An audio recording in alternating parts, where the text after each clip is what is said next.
días con todos los presentes. Mi nombre es Adriana Manrique Gamarra y junto con mi coautora Joana de Fátima Cuna Munguía somos estudiantes de la Universidad Continental de Huancayo, Perú. Y el día de hoy vamos a presentar nuestra investigación titulada Élites rentistas latinoamericanas, condiciones sociológicas que impiden capitalizar la competencia geopolítica entre China y Estados Unidos. Nuestro trabajo se desarrolla dentro del eje temático de Derecho y Política, y nuestra investigación parte de una pregunta: ¿cómo logró Brasil capitalizar la transición hegemónica que tuvo lugar durante el siglo XX, la cual representó un cambio estructural en el sistema internacional, obligando a los estados latinoamericanos a redefinir sus estrategias de inserción? A partir de esta pregunta planteamos como hipótesis que es precisamente el carácter rentista de las propias élites de América Latina lo que limitaría la capacidad de estas últimas para beneficiarse de la presente competencia entre China y Estados Unidos. Por esto, en aras de comprender dicha hipótesis y de comprender también todo lo relacionado con nuestra investigación, es importante también precisar qué entendemos por élites. Y es que estas mismas son entendidas como grupos que ocupan las principales posiciones de poder y conducción en la sociedad, poseyendo además la capacidad de influir tanto en los medios de producción material como en los ideológicos. Y por otro lado, tenemos también el concepto de rentismo, el cual se entendería como una estructura económica y política orientada a la captura de excedentes derivados de recursos naturales, es decir, commodities, sin promover procesos sostenidos de industrialización o de diversificación productiva. Y es precisamente esta condición lo que generaría una mentalidad que suele siempre favorecer un status quo que ralentiza o suprime cualquier idea de innovación. Bien, ahora pasamos a la sección de las élites latinoamericanas. En esta sección se explica cuál ha sido el comportamiento histórico de las élites latinoamericanas y por qué ello resulta fundamental para comprender la hipótesis de la investigación. El punto de partida es que estas élites construyeron su poder económico controlando la principal actividad productiva de la región, que es la exportación de las materias primas. Debido a ello, América Latina se incorporó al comercio internacional en una posición subordinada, dependiendo de las condiciones impuestas por los países industrializados. A partir de este contexto se introduce el concepto central del rentismo, entendido como un modelo económico basado en obtener excedentes provenientes de la explotación de recursos naturales sin impulsar la industrialización ni la diversificación productiva. Según esta lógica, se permitió a las élites conservar su posición dominante, ya que obtenían beneficios de un sistema económico dependiente en lugar de promover transformaciones estructurales. Posteriormente, se incorpora la teoría de la dependencia de Gunder Frank, quien sostiene que las élites latinoamericanas actuaron como intermediarias del capital extranjero, favoreciendo la transferencia de riqueza desde la periferia hacia los países centrales. Esta condición explica por qué la región continúa especializada en la exportación de bienes primarios y con escasas posibilidades de desarrollo autónomo. Además, también se destaca que esta situación no pertenece únicamente al pasado. Aportes como los de Palma muestran que la dependencia continúa vigente, aunque bajo nuevas condiciones institucionales, manteniéndose el predominio de actividades de bajo valor agregado y la captura de rentas por parte de las élites. Finalmente, esta sección resulta importante porque concluye con la idea que sirve de puente hacia el caso brasileño. El elemento decisivo no es solamente la existencia de élites, sino si éstas mantienen o abandonan la lógica rentista. De acuerdo con esta premisa, el estudio plantea que la experiencia de Brasil resulta especialmente relevante porque permite analizar cómo el abandono de esta lógica hizo posible impulsar la industrialización y el modelo distinto de inserción internacional. Siguiendo con la estructura del trabajo, pasamos al contexto actual, que es la competencia entre Estados Unidos y China. Actualmente, el mundo atraviesa una nueva transición marcada por la competencia entre Estados Unidos y China. El ascenso de China fue posible gracias a su apertura económica, su expansión industrial y el fortalecimiento de su capacidad exportadora, lo que modificó el equilibrio del poder internacional y generó una creciente rivalidad con Estados Unidos. Esta competencia ya no se limita al comercio, sino también abarca sectores estratégicos como los semiconductores, la inteligencia artificial, la computación cuántica, las telecomunicaciones, considerados fundamentales para el poder económico y la seguridad nacional. En este escenario, América Latina adquiere una importancia especial porque ambas potencias buscan ampliar su influencia en la región. Sin embargo, el texto señala que la relación con China continúa estructurándose sobre un patrón primario exportador, mientras que la inversión extranjera sigue concentrándose en la extracción de recursos naturales y la energía. Esto produce una lógica rentista y mantiene la dependencia tecnológica y productiva de la región, asimismo de la dependencia económica. Finalmente, el argumento central que manejamos es que las transformaciones del sistema internacional por sí solas no garantizan el desarrollo. Sus efectos dependen de la capacidad de las élites, así como el Estado para aprovechar dichas oportunidades.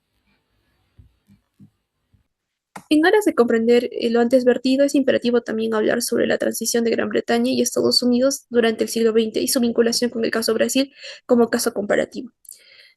Históricamente, la transición entre Gran Bretaña y Estados Unidos no fue solo un cambio político, sino un proceso que podía denominarse como un desplazamiento tecnológico o un desplazamiento de innovación. Mientras que Gran Bretaña mantuvo una inercia estratégica aferrada al modelo de la primera revolución industrial, Estados Unidos demostró una mayor capacidad de adaptación, innovación y dinamismo. En dicho contexto, es importante entender que mientras que la mayoría de élites de la región actuaban como intermediarias entre el capital externo y mantenían un esquema primario exportador en sus propias naciones, Brasil fue una excepción. Bien, y para poder comprender qué es lo que permitió que Brasil se diferenciara del resto de países de la región, es importante retornar a la pregunta de inicio sobre cómo logró Brasil capitalizar la transición hegemónica del siglo XX entre Gran Bretaña y Estados Unidos. Y es importante entender que ello no fue producto del azar, sino que es parte de una estrategia nacional en pro del desarrollo. Entendiendo que desarrollo no está referido a un acto altruista ni de beneficio al ciudadano, sino de un mecanismo de fortalecimiento estatal, donde los beneficios se distribuyeron exclusivamente entre los sectores de las élites y redes clientelares para garantizar la continuidad de su pacto hegemónico. Y para explicar ello debemos analizar el comportamiento de las élites y su institucionalidad. En este punto es importante entender que, bueno, dentro de este plan estratégico hubieron varios factores y consideramos que el primero es la diplomacia brasileña, dado que bajo el mando del Barón de Río Branco, Brasil reconoció tempranamente que había un desplazamiento del poder hacia Washington, es decir, Estados Unidos, y el país estableció una alianza no estricta con Estados Unidos basada en una lógica de beneficios mutuos, buscando el respaldo para su predominio en Sudamérica a cambio de cooperación estratégica. Y este proceso fue posible gracias a la profesionalización de Itamaraty, que transformó la política exterior en una política de Estado. En segundo lugar, también resultó determinante el consenso estratégico o la alianza que existió entre Estado y las élites. Más que alianza articulación, pero también se debe entender que las élites formaban parte del Estado porque existe una élite política. Entonces, en ese sentido, las élites, aunque movidas por intereses que podrían percibirse como egoístas, entendieron que su propia permanencia y poder dependía de trascender del capitalismo agrario a la industrialización. Y creo que un claro ejemplo de ello es el convenio de Taubaté, donde sectores vinculados al café, de hecho, los sectores dirigentes del café coordinaron mecanismos para estabilizar precios y financiar la transición hacia un modelo de mercado interno. De este modo, las élites brasileñas lograron trascender la lógica rentista tradicional, respaldando políticas de sustitución de importaciones e inversión en empresas estratégicas. Eh, en tercer lugar, otro factor importante fue la revolución de Getúlio Vargas, ya que dicho cambio político marcó el fin de la hegemonía puramente primaria exportadora inició la industrialización impulsada desde el Estado. Getúlio Vargas aplicó una política de mm, neutralidad funcional, en el cual se instrumentalizó la rivalidad entre potencias hegemónicas en aras de obtener tecnología, financiamiento, y así la industrialización se articuló como la principal fuente de legitimidad para el Estado carioca. En ese sentido, en conclusión, el caso brasileño demuestra que las transiciones hegemónicas son ventanas de oportunidad, pero dependen de la capacidad de las élites para abandonar los sistemas de obtención de rentas, de obtención de rentas de actividades primario exportadoras y trascender hacia una diversificación productiva específicamente la industrialización en pro del desarrollo. Obviamente, aun si ello no tuviera fines altruistas, pero al final ello podría conducir a que una nación, al igual como Brasil, pudiera detentar pudiera tener una posición hegemónica, al menos en el subcontinente. A modo de conclusión, esta investigación demuestra que el principal obstáculo para que América Latina aproveche las transformaciones del sistema internacional no radica únicamente en los cambios del orden mundial, sino también en la forma en que las propias élites responden a ellos. Mientras gran parte de la región ha mantenido una lógica rentista basada en la exportación de materias primas, Brasil fue un claro ejemplo de la transición hegemónica. También puede convertirse en una oportunidad para impulsar la industrialización, fortalecer al Estado y transformar la estructura productiva cuando existe una estrategia a largo plazo. Hoy, la competencia entre Estados Unidos y China plantea un escenario similar a lo ocurrido durante la transición entre Gran Bretaña y Estados Unidos.